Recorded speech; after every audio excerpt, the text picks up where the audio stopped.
Hey guys, today I will show you how to fix YouTube homepage not showing videos problem. Kindly watch carefully so you don't miss a step. If you noticed our YouTube homepage is not showing any video, now kindly go and search for any channel of your choice.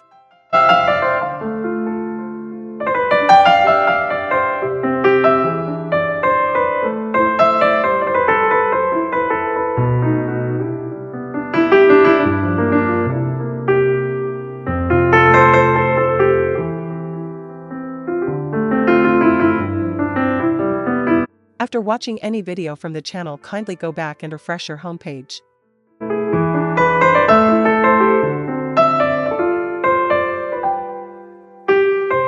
If you noticed, we now have videos showing on our homepage. If this was helpful, please leave a like and subscribe for more.